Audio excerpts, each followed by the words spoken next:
बिहार की सरकार के द्वारा जातीय जनगणना 2023 के आंकड़े जारी कर दिए गए हैं और कौन सी जाति का कितना संख्या है, कितना प्रतिशत है, इसका आंकड़ा सरकार द्वारा जारी कर दिया गया है। लेकिन ये आंकड़े आने के पश्चात जो सबसे पहले थोड़ा दूरी बना रही है जो राजनीतिक दल, वो है जनता दल यूनाइटेड। भारतीय जनता पार्टी तो इससे बहुत ज़्यादा दूरी बना रही है, क्योंकि उससे इसके अफवाहों, इसके जो बुरे परिणाम आने वाले हैं उसे लेकर उनको आभास है। नीतीश कुमार को भी अब यह आभास होने लगा है कि हमने जो कदम उठाया था वह गलत था। इसका कारण हमें आने वाले समय में, भविष्य में हमें और हमारी पार्टी को भोगना पड़ेगा। अब सबसे ज़्यादा जोश जो दिखा रहे हैं वो है राजद। तो राजद के पास पहले से भी दिक्कत थी कि उनके पास यादव और मुस्लिम के अलावा और कोई वोट बैंक तो था नहीं, तो वो उनको लग रहा है कि हमें कुछ दूसरी जातियों से वोट मिलेंगे। लेकिन यह एक गलत आंकड़ा है। ऐसा इसलिए क्योंकि किस जाति की संख्या बिहार में कितनी है, ये ऐसा नहीं है कि पहली बार लोग जान रहे हैं, समझ रहे हैं। यह सभी पार्टियों के पास भी यह आंकड़े थे। सभी जो दल है, जो क्षेत्रीय पार्टियाँ हैं, जो जितने बुद्धिजीवी लोग हैं, उन सभी के पास इस चीज़ के आंकड़े तो बहुत पहले से थे ही। अब तो और स्पष्ट हो गया कि यहाँ पे इसका इतना है। एक बात यहाँ पे ध्यान रखने के लिए है कि लोगों को बहलाने फुसलाने के लिए यह आंकड़े अभी ये दिखाए जा रहे हैं कि बिहार में कुर्मी की संख्या 2% है, बिहार में राजपूत की संख्या 3% है, ब्राह्मण की संख्या 4% है, भूमिहार की संख्या 2.5% है। ये दिखाने के लिए कहा जा रहा है केवल, क्योंकि अब इसके बाद जो RTI लगेगा, बहुत सारे सूचना के अधिकार कानून के तहत जो न्यायालय में वाद दायर होगा, केस होगा, उसमें यह जानने की कोशिश की जाएगी कि नालंदा में कुर्मी की संख्या कितनी है। अगर नालंदा में कुर्मी की संख्या 30% हो गई तो बाकी पार्टियों के मुंह पे तमाचा लग जाएगा। लालू तेजस्वी चाहकर भी अपनी पार्टी के कैंडिडेट को वहाँ कुछ नहीं दे पाएंगे। कोई एक छोटा सा जिला है, वैशाली विधानसभा क्षेत्र है, वहाँ पे राजपूत की संख्या कितनी है तो वो 15 से 20% है। बेगूसराय, लखीसराय, मोकामा, यहाँ भूमिहार वोटरों की संख्या कितनी है तो यहाँ पे 40%, 30% ऐसे है एक एक विधानसभा क्षेत्र में वोटरों की संख्या।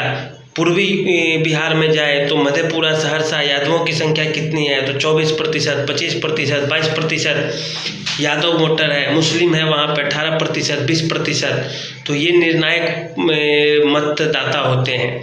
तो यहाँ पे यही कहने का मतलब है कि ओवरऑल जनसंख्या से कुछ नहीं होता है, क्योंकि पूरे देश में, बिहार ही नहीं पूरे देश में लोगों का जो आबादी है, लोगों की आबादी वो छिटपुट में है। जैसे दक्षिणी बिहार में और खासकर दक्षिण पूर्वी बिहार में सवर्ण वोटरों का पकड़ है, वहाँ वे किसी दूसरे पर भारी पड़ जाते हैं, वहाँ उनका चला बसा होता है। उत्तर बिहार में बात करें तो यहाँ वैश्यों का चला बला है, जो वैश्य समुदाय से आते हैं, बनिया, तेली, कोयरी, कुशवाहा, कुर्मी, इससे आते हैं, उनका अच्छा खासा पकड़ है। बिहार के पूर्वी साइड पे बात करें तो वहाँ मुसलमान वोटरों का पकड़ है। किशनगंज साइड में वहाँ राजद भी चाह के नहीं जीत सकती है। लालू और तेजस्वी को वहाँ मुंह के बल गिरना पड़ जाता है, क्योंकि वहाँ के मुसलमान इन्हें वोट नहीं करते। पूर्वी बिहार के यादव भी लालू को वोट नहीं करते। और यदि यादव को लगता है कि मेरा 18%, 16% मत है तो वह एक क्षेत्र तक केंद्रित है, वहीं आप 2, 4, 10 सीटों पे मजबूत हैं। उसके अलावा आपकी संख्या उन विधानसभा क्षेत्रों से आपको मतलब होना चाहिए जहाँ चुनाव होने हैं। जैसे बिहार में चुनाव होने हैं किसी एक विधानसभा में, तो उस विधानसभा से जो मत का प्रतिशत है, मतदाता का प्रतिशत, वो मायने रखता है, न कि पूरे बिहार में आपके क्या संख्या है, कैसा है, नहीं है, ये हम नहीं जान सकते। इसका सबसे जैसे कुढ़नी विधानसभा क्षेत्र, वहाँ केवल भूमिहार जाति के लोग, जिनकी संख्या 2% है, वे जिसे चाहेंगे उसे जिताकर पटना भेज सकते हैं। वही स्थिति रून्नी सैदपुर विधानसभा का है, जो सीतामढ़ी जिले में आता है। वही स्थिति मोकामा का है। वही स्थिति मुंगेर के कई विधानसभा क्षेत्रों का है। तो यहाँ स्थिति इस तरह से बटी हुई है। बहुत से ऐसे आरा सीट है, राजपूतों का पकड़ है, वो जिसे चाहेंगे उसे जिताकर भेज देंगे। बहुत सारे 25 से 50 सीट ऐसे जहाँ ब्राह्मणों का पकड़ है। तो ये जातीय जनगणना के आंकड़े लोगों के लिए लोक लुभावने हैं, और इसका नुकसान होगा केवल लालू यादव की पार्टी को। बाकी पार्टियां अपना कंधा झाल देंगी, बोले कि नहीं मेरा कोई रोल नहीं है, और लालू और तेजस्वी फंसेंगे और इस जाल से उन्हें बाहर निकलने में अगला 15 साल लग जाएगा, और सारी पार्टियां मिलकर उनको बर्बाद करने के चक्कर में पड़ी है। क्योंकि इससे आने वाले समय में इन कुछ खास तबके के लोग, कुछ खास वर्ग के लोग, जैसे कुर्मी वोटर 2% है, उन्हें दबाया जाएगा तो वो इनके खिलाफ आ जाएंगे। कुशवाहा वोटर जो अपनी मांग लेके बाहर निकलेंगे, उसका नेता आएगा वो इनको विरोध करेगा, उनका सपोर्ट नहीं करेगा, और इस तरह ये अकेले थकेले पड़ जाएंगे। यहाँ तक कि यादव भी इनका सपोर्ट नहीं करेगा और ये मुंह के बल गिरेंगे और इनकी सारी गति होने वाली है।